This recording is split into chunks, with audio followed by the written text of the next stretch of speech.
Hola Comadres, welcome to another episode of Comadreando. I'm your host Marcy, and today I'm joined by an awesome guest. Her name is Liz, and I'm going to let her introduce herself. Who are you? Hi, everybody. So my name is Lisette, and I am a third of El Salon Chronicles. I'm a social worker who specializes in psychiatry, and I'm also a mom and a friend and a sister and a daughter and all that good stuff. And also one of my comadres. Yes, I'm a comadre. All right. So today's topic is narcissists and how they affect others. And the reason why the topic came up is that we've been seeing a lot of media coverage regarding narcissists and like in social media and also with the situation that's going on right now that we're going to discuss later. And I feel like it's a topic I want to discuss because I was in a relationship with a few narcissists and I want to be able to help people recognize the signs and like kind of learn how to deal with them because it's not necessarily that you're not necessarily going to avoid them in your life, but if they are in your life, how do you deal with them, right? In a positive way that doesn't drain you. So before we get into the nitty gritty, we're just gonna get some of the preliminaries out of the way. What is your profession? I'm a psychotherapist. I'm a licensed clinical social worker with an R psychotherapy privilege, which basically is a lot of letters to say that I can do everything that a psychiatrist does except prescribe medication in the simplest term. Awesome. So how long have you done this? So I've been practicing psychotherapy for about 20 years in different capacities. So I graduated from Fordham University, the Graduate School of Social Service, and I then I was a police officer actually first in New York City, and then I retired and I went into the field of social work.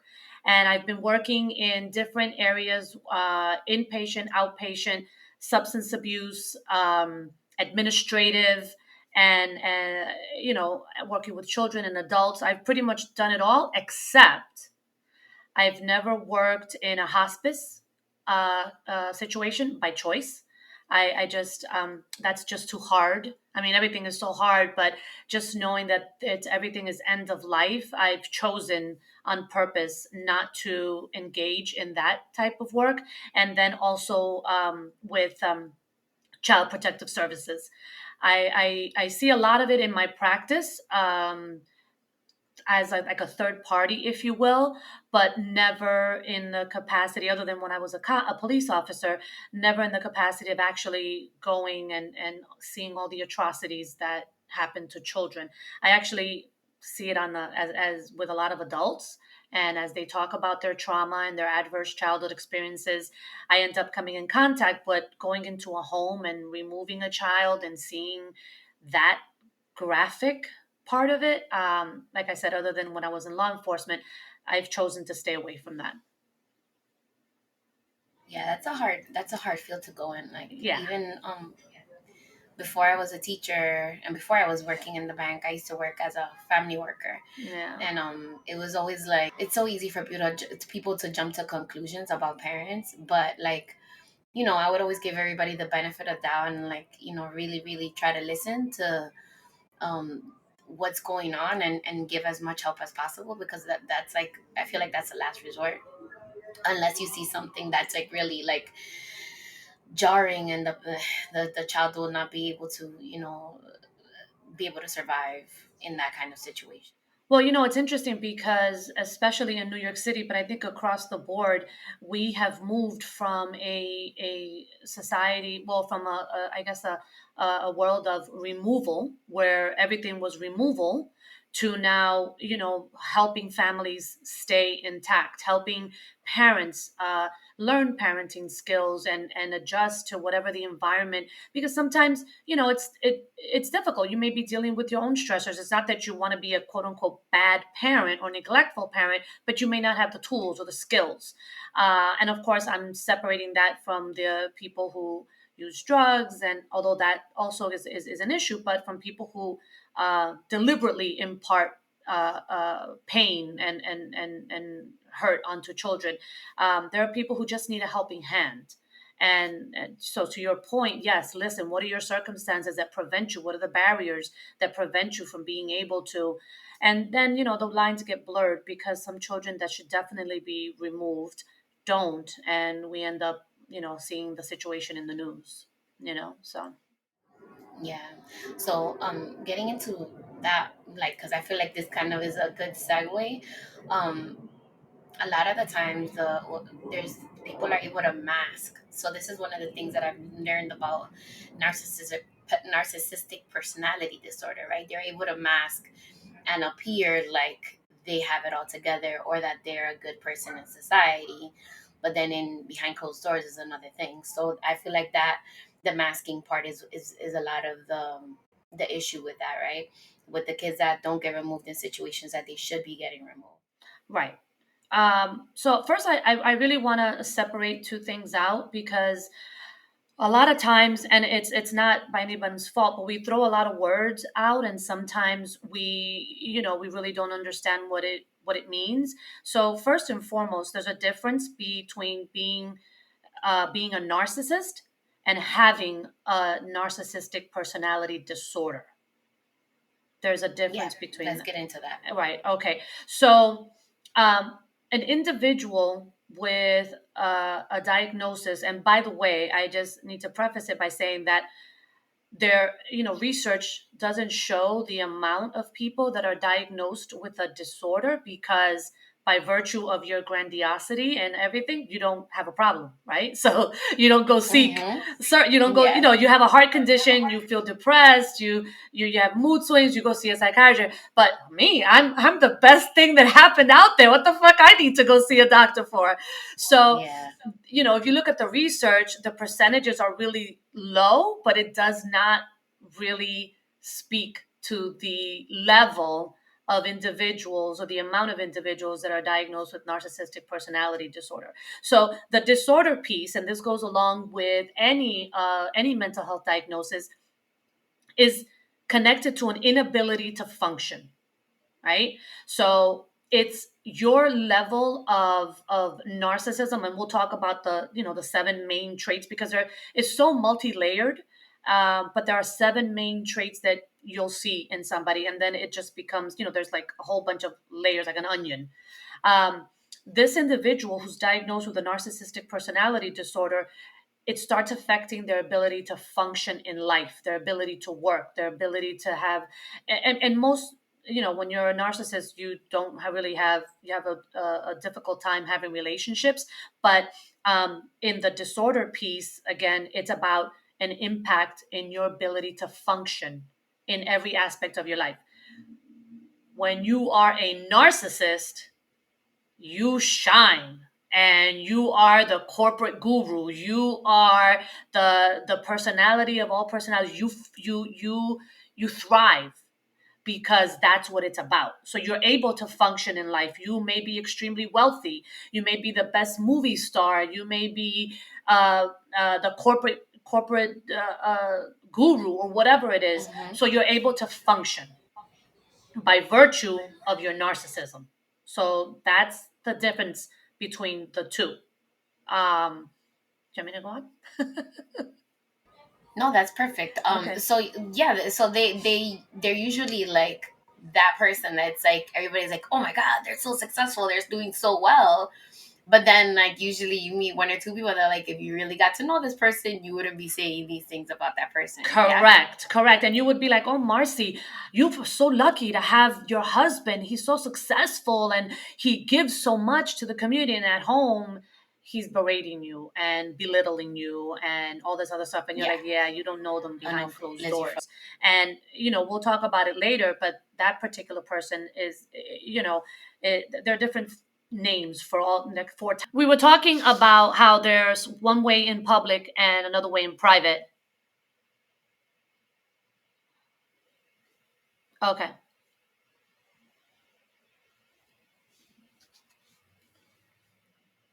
Yeah. So, what the person may be demonstrating in public is not necessarily what's happening behind closed doors. So, the narcissist in public will be very successful, be very engaging, and just seen to everybody as just a wonderful personality, and then behind closed doors to the people that are in their lives, they're horrible. They're very toxic. So I wanted to touch on that. So the narcissists that I've dealt with, um, really good friend to other people. So like outgoing and like would give their last and to their friends and stuff like that. Not necessarily successful in the sense of like monetarily or anything like that, but like really kind of like everybody's like, oh, this person's so great, blah blah blah blah blah. But then behind closed doors to their partner, absolutely disgusting, like really mean spirited, like calling them out of their name and things like that. So I wanted to ask a question. I know that we have like a set of like stuff that we're gonna talk about, but I wanted to do a sidebar. Does narcissism go hand in hand with abuse a lot of the time, So or not always? part of being a narcissist is being abusive. So there are four types of narcissists, right? One is the worst type, and that's the malignant, the toxic person, which is pretty much what you're describing. So this person is the individual who's going to belittle you. You are less than, and what happens is it's almost, I listen to Dr. Ramani, who's amazing, and she calls it like secondhand smoke. So you end up believing these things, that you're worthless, you're less than, you're no good. And what's embedded in a narcissist is the fact that, and we'll talk about later how do you become a narcissist, right? That it's about lack of self-esteem. It's about not feeling worthy. So in turn, you need to put this onto someone else, and that becomes this toxic, malignant narcissist. The other one is the benign narcissist, where they're not hurtful, because you have to understand in order to be a narcissist. So let's go back a little bit, and talk about some of the seven traits of a narcissist, right? Because we said, the narcissistic personality disorders and inability to function in your world, but then there's a narcissist and they have traits. So they lack empathy, right?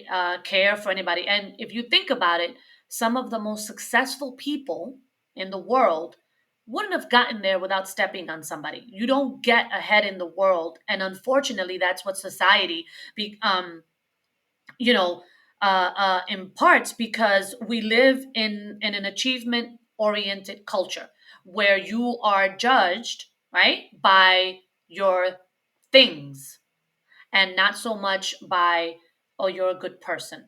Okay, so it's more important, and your status depends on the car you drive and the purse you have and all of this, and we're all guilty of it to some extent, right? Some of us like it because we just like the nicer things, but other people get it because they want other people to see what they have, right? So then there's the sense of entitlement, so lack of empathy. You don't care about others, and empathy is learned in childhood, so we'll talk about that when we talk about how it happens. There's a sense of entitlement. So I deserve this no matter what, over anybody, right? Then there is grandiosity, right? So number three, grandiosity. Everything is huge and big, and you didn't just have a little pea-sized pea. No, your pea was bigger than everybody's and everything, and you went to the best schools, and everything that everybody says, you one up them, right? So that's Oh grandiosity. my god. uh, Wait, because you're reminding me of the orange guy that was in. I'm sorry. I'm sorry. Okay, continue. Sorry, Hey, please. listen, a lot of this will resonate, and these are how you start to see, because you might say, oh, the person that I'm with, they're not narcissists, they don't lack empathy, but they have all this other stuff, right? Mm-hmm. So, number four is superficiality, the inability to really connect on a deeper level. Everything is superficial and based on what can you do for me. I don't really care about being your friend. It's just that being your friend is going to get me the tickets to go see whomever, right? So there's a lot of superficiality in the way you relate with people. And I use the word relate very loosely because Connected to narcissism is the inability to have good relationships. Mm. Number five is the chronic seeking of validation. You need 24/7. So we all, as human beings,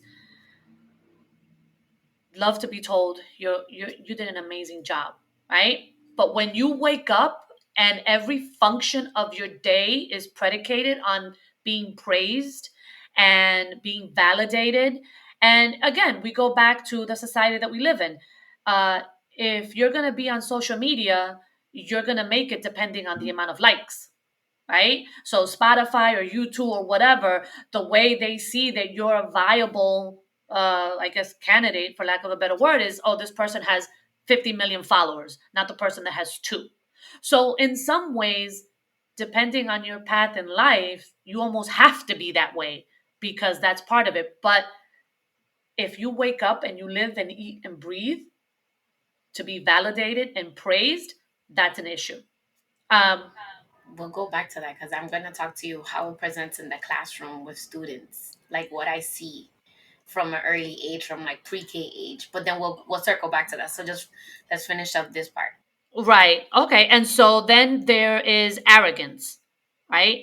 And it's the basic definition of arrogance. You know, you're an arrogant individual. And so those are some of the traits that you'll see in an individual who is a narcissist. Wow, that's crazy.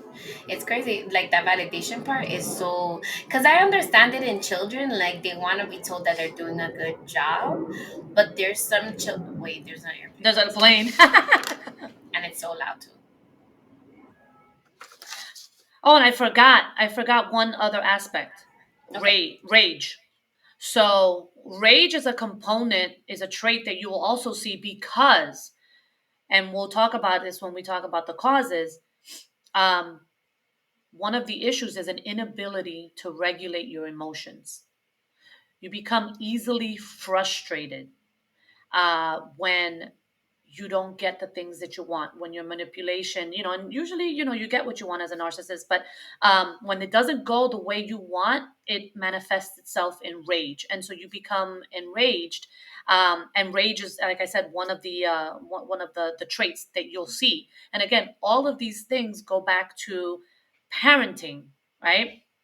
So back to the types. So there's the malignant type, the toxic type. We already talked about that. There's the benign type, and the benign is just, oh, I just want the good things. And if you bring it to their attention and you say, that's not very nice that you said that, they'll be like, oh, you're right. I shouldn't have said that, but I really want that, right? And benign because they're not really trying to hurt anybody, but they have all these other traits and they function in life in that way. Then you have the covert. So you want to look at like the Eeyore of Winnie the Pooh. Oh, life is horrible. Life is not good. And you may think that they're depressed because some of the traits mask themselves. You can cross over into depression or anything like that. But they walk around with this woe is me situation. Bruh, you just exploded my brain. And they'll be like, "Oh, I went to NYU, but you don't really care about that. It doesn't matter. Nobody cares about that, right?" And that's the covert because I'm wanting to for What? you to get, and you're gonna respond with, "Oh no, Lisette, that's great that you went to NYU. You went to Harvard. What do you mean? That's nothing." I'm like, "No, it's okay. It's not a big deal. It's not a big deal, you know." Um, and then cierra la boca que te va a meter una They moca. can't even they can't even see me. My mouth is like all the way on the floor, guys. I know. And then Oh the my god. last one is the communal narcissist. So that's the person that everything they do that's benevolent is posted. So I woke up today, Marcy, I fed the hungry today. I want you to know that I went and I fed the hungry and I did it Oh from my 9 to god. 5. And Marcy, did you know I did it again? Did you know? Did you know? I did it. Wait.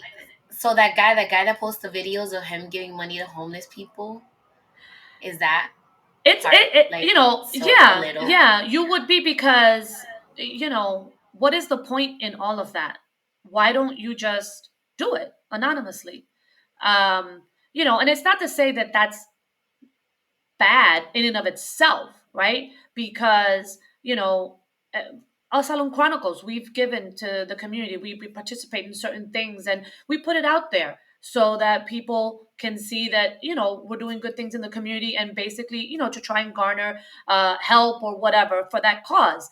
But if you wake up every day and everything that you do for somebody else or anything that you do is posted on social media, or you have to let everybody know 15 times a day, Hmm. right? Then that's where you want to So have an that's where you issue. draw the line. Yeah. Yeah. Um, who was it? Was it an actor? Was it Denzel Washington? I think Denzel Washington pays off somebody's like complete like student loan debt or whatever. The I guy believe it who, was the actor that passed away, right? yes, he paid off Um, his thing.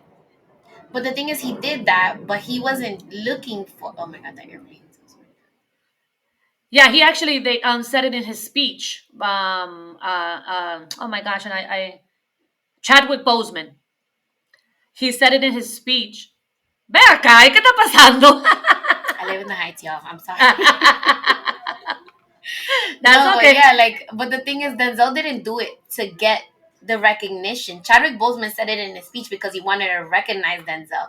It wasn't that Denzel was like, "Yo, I'm about to drop this rack in this guy's bank account and pay for his stuff." It's a Right. completely different thing. So Yes. I feel like there's a thin line there too. But I feel like, yeah, no, I definitely see that. Like, there's people that are like, "Oh my God, did you see? I'm literally like Mother Teresa. I'm out here That's the difference. working. Yes. I'm in these third world countries and I'm feeding the poor, and look at me and these and look at me," and everybody's like, "Oh my God, you're so amazing." Well, because But you they're need doing that. it for that validation. It's not that they're doing it Exactly. because it's coming out of the goodness of their heart or to garner, support from other organizations that can support the work that you're doing. Correct. And remember, validation is a big part of it. So if I give you a pencil as a gift, you're gonna need to thank me for the rest of my life for that pencil that I gave you.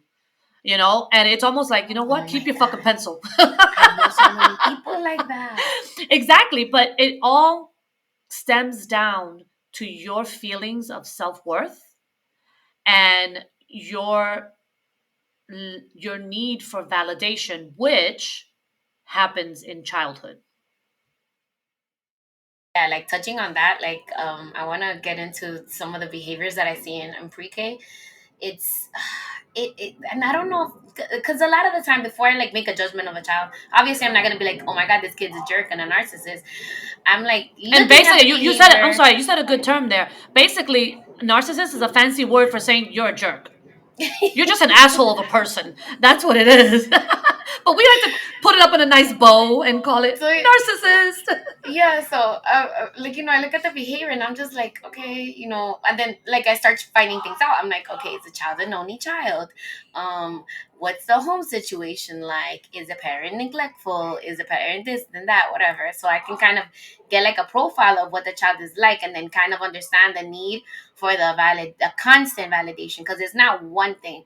And then these kids tend to do this thing, which I don't know if you've seen, but the kids go on, and like, let's say you praise another student for doing something right, Oh. girl, they're like, No. "But what about me?" Exactly. And I understand the babies, but then when I see the fifth graders doing it, I'm just like, yo, like, that just because I'm giving praise to this child does not invalidate you, or does Right. not mean that you're not doing a good job. But I just so happen to be pointing out the fact that Johnny's doing a good job right now at this moment.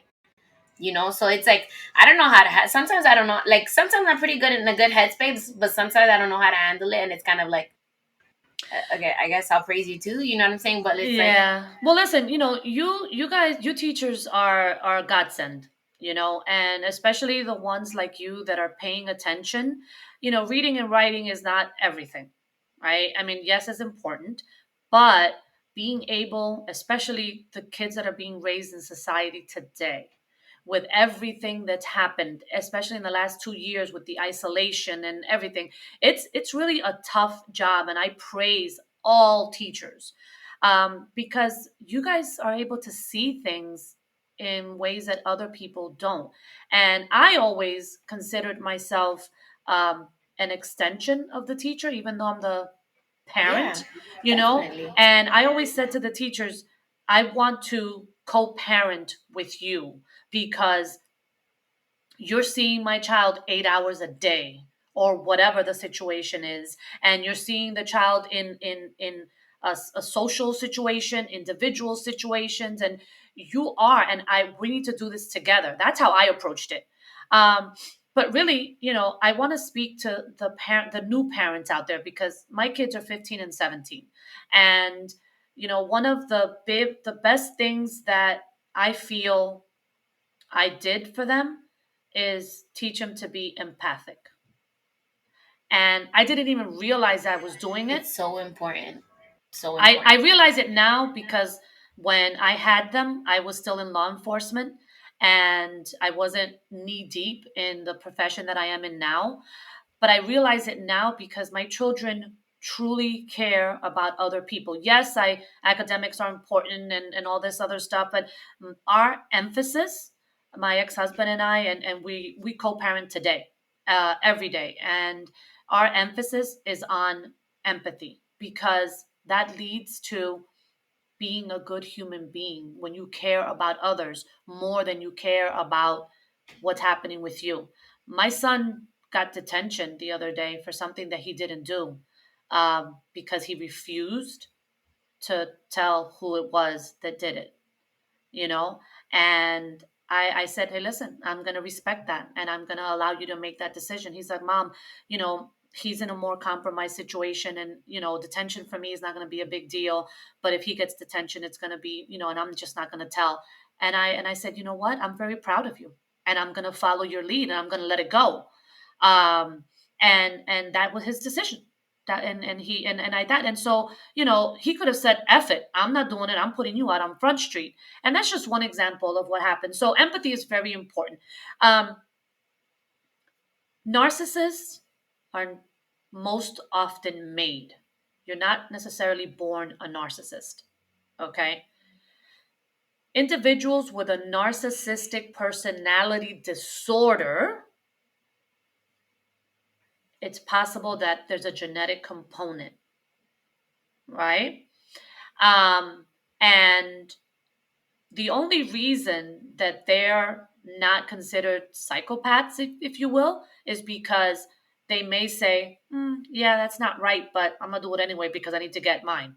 Whereas a psychopath would be like, I don't even understand why that's a problem. Why is there any Ah, human connection, emotional connection to it? They lack so that, there's like right? a very slight difference between a psychopath and a narcissist. There's a slight difference between a psychopath and a narcissist.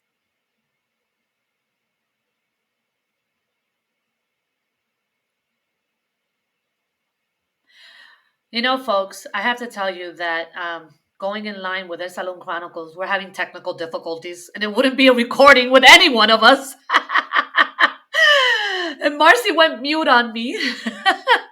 So as she figures out her thing, I'm going to keep talking about the 6 causes that research, says. So it's you want to say it's 90-10, right? So here's the thing when it comes to how does someone become a narcissist? Well, this happens in childhood. There are times where a parent may invalidate the individual, Am I or back? validate too much. And that's sort of some of the things that Marcy may be seeing in her classroom, right? Where there's a constant need for validation. And that's because when this child in the residence, in at home, um, they were never validated. They were never told, wow, you made the best bed ever. Or it was just way too much. So anything in the extreme. So from a parenting perspective is invalidating or overindulging a child, Wow, you so it know? has to be like right in the middle, like the right amount of Yeah, each. exactly. And I think that before anybody becomes a parent, we should go to parenting classes, because there's so many things that we Hell could yeah. learn. It's a lot. I mean, people go to puppy learning classes to get a puppy. You buy a house, you learn, you go on YouTube, but you learn. Does anybody go and learn how to be a parent? It just, you think, you have all these little personalities running around. So there's that. Then you have, children mirror what they see, right?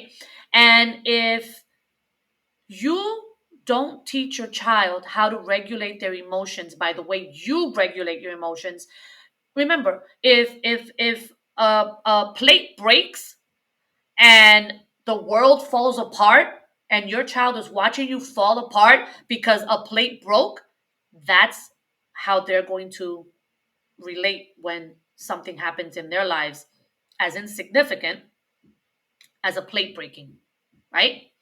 And so so there's a lot of modeling and mirroring. So we have to really look at what we're showing our children by our behaviors. And at the end of the day, we have to really look at what are we bringing to the table, right? So are we bringing insecurities? Are we bringing, because that's what we're going to impart onto our children. um and we live in a society where healthy attachments sometimes don't exist. Being able to, so there's the family piece and there's a society piece. Society, like I said earlier, values material things, and we have to combat our parenting with that. And then there's the family parts, and building healthy attachments with our children will teach them to have healthy relationships in the future.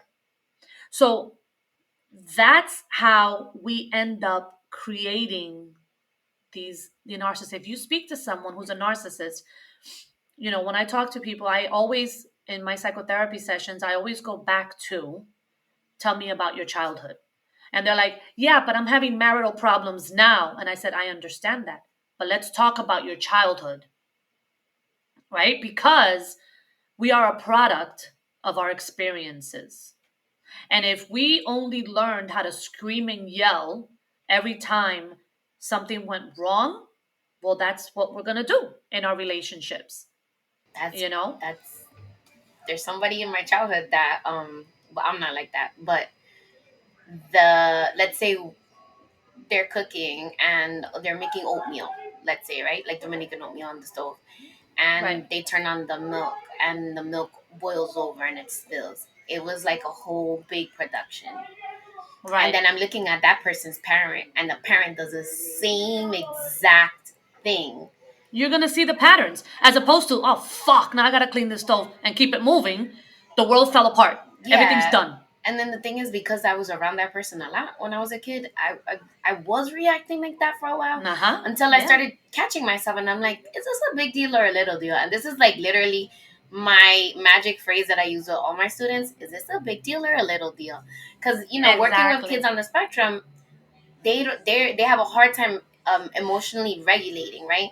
So teaching Yes. them like, hey, is this a really a big deal, or is it a little deal? Or we're gonna keep it moving.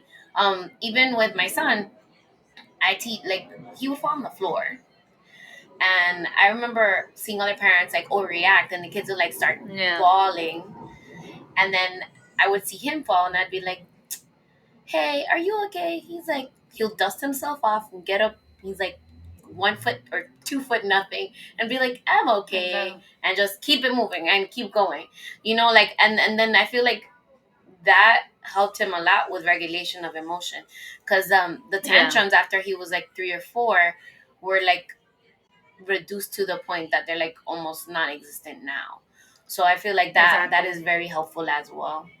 But yeah, this Oh, is my so kids, interesting, guys. I I had to love it. see, I had to see blood. I had to see blood. I was like, I'm sorry, am I seeing blood? No. All right, you're gonna be okay. I love you, because you don't want to be detached, No, right? of course, You want to yeah. be like, oh, honey, you're gonna be, there's no blood. We're good. Let's go. Let's Do you keep it need a moving. I hug? love you. Hug.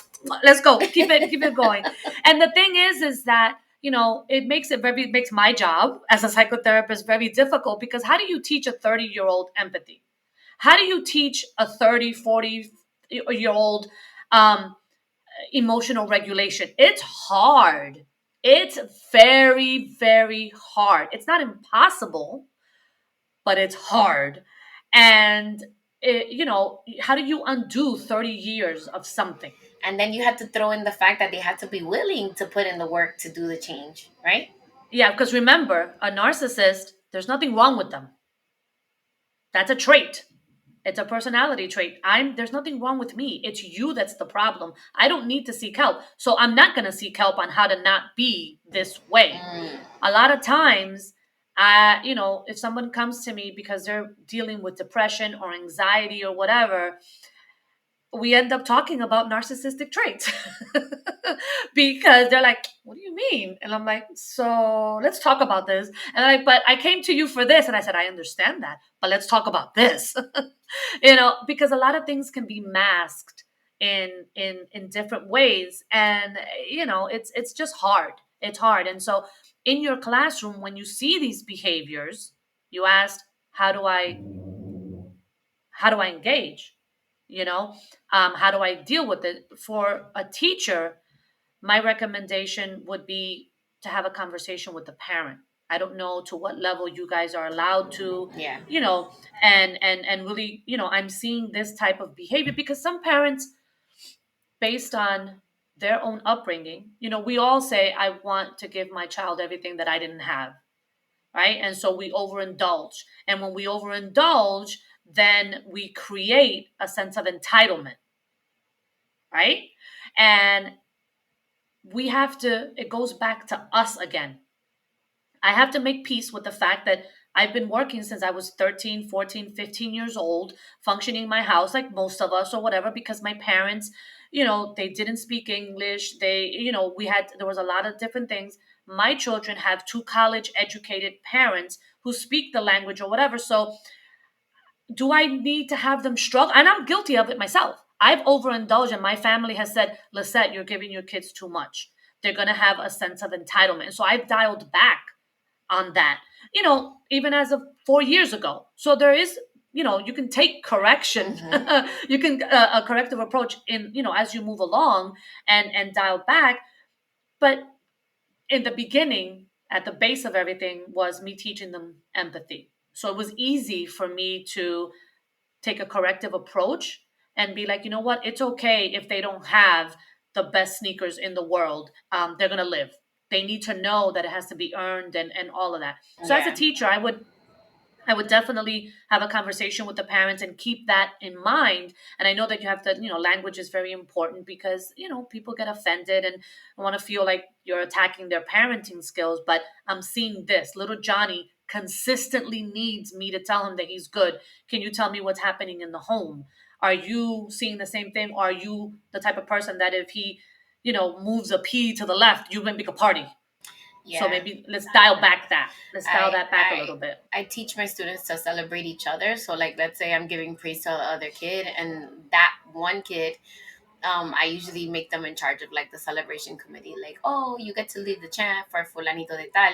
And of course, I praise them when they need to be praised, but it's like, all of us can shine. Like just because one person's shining doesn't take away from your light, which is usually how I Correct. operate as well. And But that's yeah. good. But listen, as an adult in a relation, so nobody wants to be in a relationship with a narcissist because it's exhausting. It's very exhausting and it can take a toll on you in the sense of, gaslighting. That's a big piece. You end up thinking like, wow, did I really do that? Or maybe I really am fat, or maybe I'm not successful. You might, excuse me, my achievements aren't this way. You'll end up believing some of that stuff. So the recommendation, whether it's an intimate relationship or a friendly relationship, um, don't defend your actions. Don't ever defend your actions. Stand firm, because what you're going to find is you're going to have one person with all this negativity, but around all your other friends, you're going to be like, Marcy, you look beautiful today. Or you did this today, this is nice, or whatever, and uplifting you. Because we always, especially in Comadreando, El Salon, Happy Her, we always want to surround ourselves with validating females and people who are uplifting and positive. And then you go home and this person's telling you, what the fuck you wearing all that makeup for? You look like shit today. The answer is, that's your problem, not mine. Yeah. you know? It's crazy. I I want to like sidebar a little bit. Like kind of, I remember giving birth in the hospital, and I'm feeling like empowered, and then everybody's like coming to visit me, and they're like, "Oh my god, you look so beautiful," blah blah blah. And then the person that I was with makes a joke that to be careful that I don't fall off the bed because I'll make a hole to the first floor. That And should have been your first sign. I know. I mean, that was like part of it, but it was to the point. The thing is, like, with the gaslighting and living with a narcissist, you get used to this abuse, right? And Yes. it's not Yes. physical abuse, right? So there's people that are like, "Oh, what are you complaining about? He never put his hands on A you." 100%. It's not a big deal. Get over it. Yeah, Yeah, like, because what are you you're complaining not walking about? around with a He bruise. never put a hand on you, but, like, undoing all that damage that I endured all that time that I was with that person, and it wasn't even that long. We were together for like what, like 4 years. But undoing that has taken me. How old is my son? 4 years. 4 years is a lot, But Marcy. Liz, 4 years how is old a is my lot. son? My son is gonna be 14. It took me like eight Exactly. years to undo all of that, and Yeah. still to this day, there's days that I'm not feeling, I'm not vibrating at my highest, and I start to have that little voice back there, like, Mm-hmm. like, It's imposter always syndrome, there. kind of like, oh, Yes. do you really think you're all that, or do you really think you deserve this, and blah blah blah, stuff like that. But yeah, Yeah. going back to what you were So saying, Liz. don't defend your actions. Don't engage with the narcissist because here's the thing. You know, it's easier said than done when people say, well, just leave that relationship, right? And that's not always easy for someone to do, whether it's because of culture, finances, whatever the situation is. So if you are unable to leave that relationship, again, whether it's an intimate relationship, a family relationship, a friend relationship, if you're unable to, get away from that relationship, these are some of the ways that you can help yourself while you're living in that situation. Don't defend your behaviors, don't engage with the individual, don't explain, and definitely don't personalize, right? Classic narcissist, well, I'm sorry you feel that way, as opposed to, I'm sorry I'm making you feel that way. So it's you're creating the situation, you're the one, right? And not I'm not the one creating it. And we have to remember that, at the base of all of this is self-esteem, insecurity. So if we are insecure and we lack self-esteem, the narcissist can have a field day with you because they're preying on your insecurities, and that's what they live off of. And then there's a period when you first get with a narcissist that they're basically grooming you to become this, like, meek, toned down version of yourself. I'm glad you said that. Let me ask you a question. Hmm. If I asked you, and we're friends, we're comadres, if I asked you for your password to your credit card, would you give it to me? No. Wouldn't you be like, well, why would you need that, Lisette? Like, what is that The about? answer is no. Like, wow. There's no Exactly. How? conversation. And I'm not gonna take that personal. I'm just saying, like, yeah. And we guard our passwords to everything, but we don't guard our passwords to our psychological wealth, right? So when we meet, and this is the part of the narcissist, they are when we meet them, they're so engaging. And if we are vulnerable to the extent that our self esteem isn't where it should be and we're insecure because of our past experiences, here comes now this very charismatic individual who presents loving and everything. And my love, tell me everything about you and we'll get through it together. And then we have diarrhea of the mouth and we talk about all our vulnerabilities on fucking day Oh 2 or my day 3, God, Liz. and we put it out there and there because we're seeing in this person and we need somebody to love us, and oh my god, they're so understanding. And then 6 months later, yeah bitch, but you did this and I got you on this, and they'll use that against you. So folks, guard your psychology, your vulnerabilities, like you do your passwords or your punani or whatever. you know Put that Yo, shit under word, lock like, and for key. real. Oh my God. It's and it's so freaking, like, pervasive and toxic, and it just, like, Yes, yes. really, like, because it's like, how you have layers of skin, right? You got the epidermis, Mhm. you got the endodermis, you got all the other shit, and then you got the stuff that's, like, Uh-huh. right beneath, like, right next to your muscle, like, whatever. Yeah. they get under there, and then it gets to the point psychologically that you're walking on eggshells, to the point that Mm-hmm. whatever the mood changes, you automatically assume it was something that you did. And then comes the piece where you're trying to quote unquote fix their mood, to see what you can do and how you can make it better and how you can solve things, which It's is, exhausting. It's oh my exhausting. God. And the thing is that they prey on our vulnerabilities. And it's so important to really know yourself, know where you are insecure, where you're vulnerable, because you are, what do you call it? A prize for a narcissist, because they will seemingly show empathy. I care about you. I love you. And we gravitate to that. Wow, I have such a good person that want to love me. Let me tell them all my little secrets. Yeah, Hmm. hook, line, and sinker. You're done. Jesus Christ. Okay, so there was something that you said in, was it in El Salon? In El Salon, right? In the episode that just for the season finale, you said there's a difference between healthy narcissism and narcissistic personality disorder. Can we like talk about what are the nuances of that? Okay, so I actually want to retract that statement. Okay. Okay, um, because there really isn't healthy narcissism. When we, what I was really trying to say in the conversation was about, being selfless and loving ourselves and putting ourselves first. So there's Got it. healthy, Self-esteem. there exactly. There are ways where we can, it's okay to say no to somebody. You need me today, but I'm in a space where I need to be quiet and I need to say no to you, Marcy, today. Right? That's healthy. Taking care of yourself. And that's what I actually meant. Because when we say healthy narcissism, then we're validating the malignancy, the manipulation. We're validating all these traits that are not healthy. So I want to separate those two words out. Got it. And again, I want to separate also narcissism from narcissistic personality disorder, because when we talk about the disorder, we talk about an inability to function. The narcissist is able to function. They are able to attain everything that they attain at the expense of somebody else.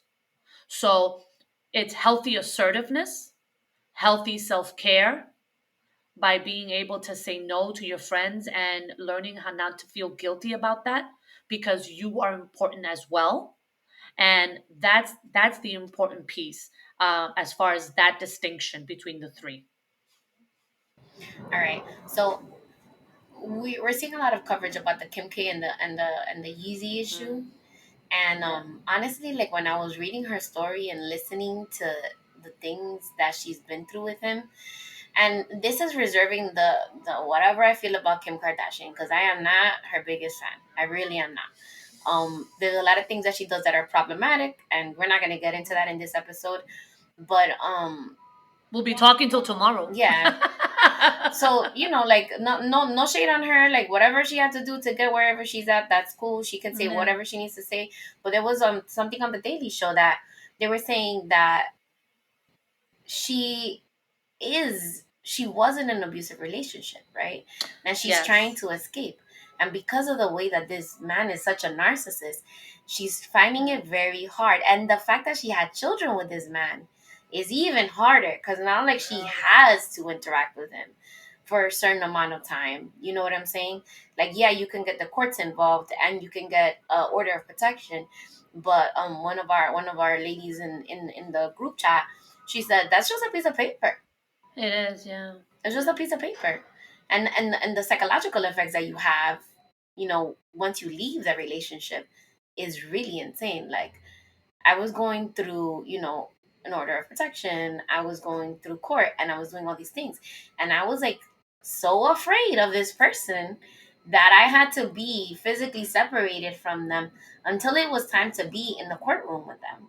So it's like, and I'm sharing a lot of my personal information, but it's really hard. Like it's you want the person to move on, but we have to take into account all the psychological aspects of it, and the fact that there was that grooming period, and then that person was able to affect the other person's mood and self-esteem to the point that they're feeling like they're beneath the ground, and then now like they're working on building themselves up to get out, and then Yeah. actually having them realize also that, hey, I have an issue, I need to seek help, you know Right. Yeah. to get out of that headspace.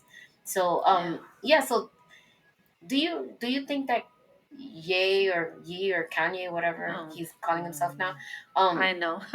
do you think that he has some aspects of narcissistic personality disorder? Yeah, we talked about it, and again, I've never met him, I've never interviewed him or anything like that, so I cannot speak from I can't speak From a legitimately, but yeah, but based on the behaviors, I definitely think there's a couple of things happening. I think that there's a bipolar disorder possibly taking place, and more of the manic phase, which only serves to exacerbate the narcissism, because narcissism has with it a piece of mania, right, where you're constantly seeking this validation, the manipulation, this that whatever. hence the And tweets, right? right, and then you have the bipolar. So when you have both of them, it can be kind of it can be problematic. And we also have to remember that Kim is a media figure. Her wealth, and her continued wealth, I guess, and whatever, is predicated on her shows and putting her life out there and everything that they do, and that's how she makes the money now, because I think she was born into money, right, or whatever. I don't really follow them all Yeah, that, yeah, whatever. yeah. Her dad But was like OG Simpson's yeah. lawyer or something, am I Yeah, right? yeah. But you have to give it to their mother, because the mother was the brains behind all of this promotion and all this other stuff. And great for them. And but now that comes also with a cost in terms of uh lack of privacy. I love Trevor Noah. I love The Daily Show, and he was so on point, because we oftentimes think that because celebrities are allowing us to be in their living rooms, that we know them, and we have a false sense of privilege or whatever, like I know what she's going through, or this, that, or Mm-hmm. whatever. Folks, you don't know any of these people. You don't know what they're going through. All you know is what you see on camera, right? And like I said, I'm extremely happy that he said what he said, because right now, she is emotionally abused. And in addition, so are her children, because what is it? Two of them are older. I don't follow him Yeah, like that, I so think there's it's 4 kids, right? it's four. Guys, don't quote me on this. I'm sorry, we're not. Yeah, we're And not. we're gonna Yeah, use your we're term. We're not. not Kardashian watchers, but We're not Kardashian watching. But I think there's four, right? And but of the four, two are already yeah, they're older, bigger. and you know this is now vicarious trauma, because they're seeing, remember, now they're overindulged. I mean, some of these kids walk around with, I mean, I don't know what at age 5 you're walking around with a $5,000 purse, but have at it, you know. So not that they are, I'm just saying. So there's a lot of overindulgence happening, and now you have your life being played out, your parents' life being played out in the public. So there's a lot that is going to happen with the kids, and I hope that they're paying attention to that.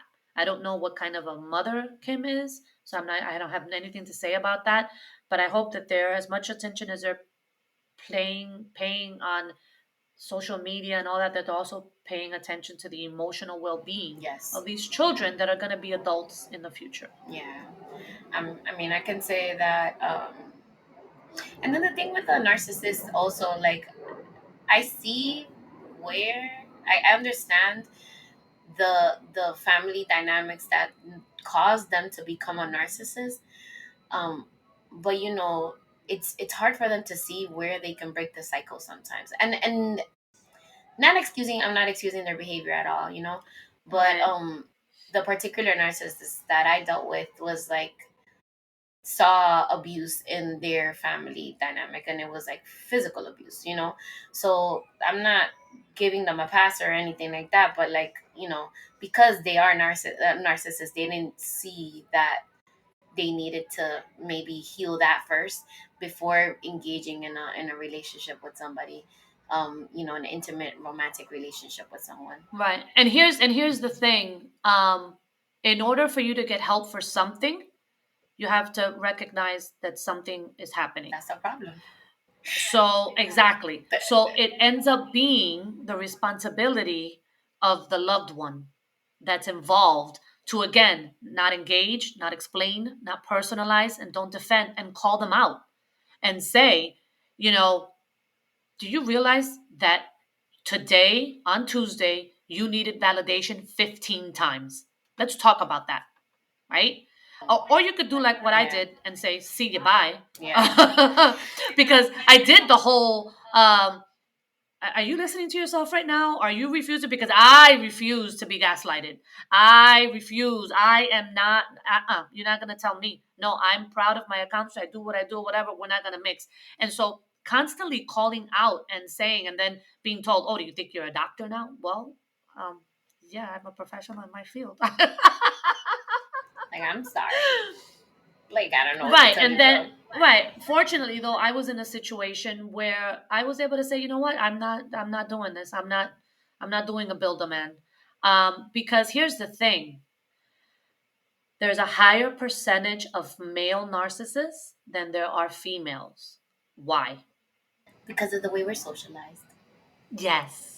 We live in a 2022, and we live in a male dominated society, and men are, you need to be the best at football, the best at this, the best at that, and da da da da da da. So you grow up with that, and then you become an adult human, and so yeah, it's left to the partner to call it out and say, I love you, but I had to validate your feelings 15 times today. How do we fix this? And that's the only way that a narcissist will eventually come to realize that they need to make some changes, but at what expense to you? Yeah, like, Yeah. it gets exhausting to be always like blamed for, you know, whatever is going on in their lives. Mm-hmm. And then it's hard to explain, like, hey, you're having issues at this many jobs with X, Y, and Z people. There's a common denominator in this situation. Oh my God. Why are you talking about me, Marcy? Why are you talking about my situation? Like, what are you doing? Why are you here? Because I actually said that. I was like, so there's been 15 jobs and everybody has a problem but you. Let's talk about that. I'll stop trying. See, the problem with me is that Because you're a licensed therapist. whenever I bring something to somebody's attention, I'm not trying to be your therapist. I just know what I know, and so I'm pointing it out. But I always get back like, why are you trying to be a therapist? Don't try to diagnose me. I'm not trying to diagnose you. I'm just trying to tell you what I'm saying. Oh, and then So I try. yeah, It's hard for me sometimes because I don't want to. I'm not that I'm always telling people or whatever, but when people ask me, I'm gonna speak from a place of knowledge, and it's like if I ask you about an educational question or whatever, or if I present a situation, you're gonna speak from a place of knowledge because you're an educator. yeah. I try not to like be like, well, you need to do this. I know.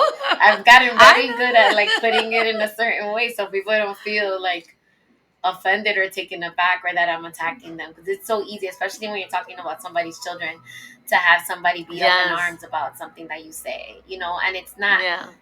it's never coming from a place like I'm judging you as a parent or your child.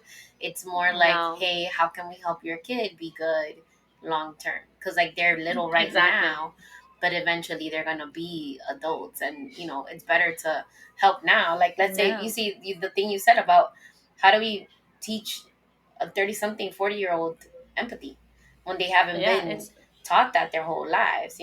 So exactly. I always come from a place of love and like thinking about what that person's gonna be like in the future as an adult, because they're cute and they're Yeah. little now, and But they're acting like little listen. baby Napoleons is cute, when they're 5 or 4. Exactly. But then when they're It's like older, it's it's like a like, chia what the pet. You put hell? water. It's like a chia pet. You put water and they're blooming or whatever. And with that, comadres, thank you so much for tuning in. And I want to thank Liz for coming on my show. I love it. Thank you so much. It was like such a good conversation. And besides, you can close your mouth now, Marcy. I know, you can right? close your mouth now. Like, you guys need to hop on over to YouTube because like my facial reactions are like crazy. Oh my god, yeah. So I want to end the episode how I always do. Follow me at Comadreando Pod on IG and follow Liz at El Salon Chronicles. Yeah, Okay. just El Salon Chronicles. And if you have, and then when you're sending a DM to El Salon Chronicles, or if you want to ask me, just make sure that you say, hey, Marcy, send this to Liz. Or if you're sending it to El Salon, just like make sure you're saying, this is a question for Liz. And if you have any questions, feel free to send me a Comadre-Gram on Comadreando at escthenetwork.com or slide up into my DMs. And thank you. Slip and slide. And thank you for spending time with your comadres. Have a good one, everybody. Bye. Bye. Hello, comadre. Hey, comadre. Do you have a minute for comadre time?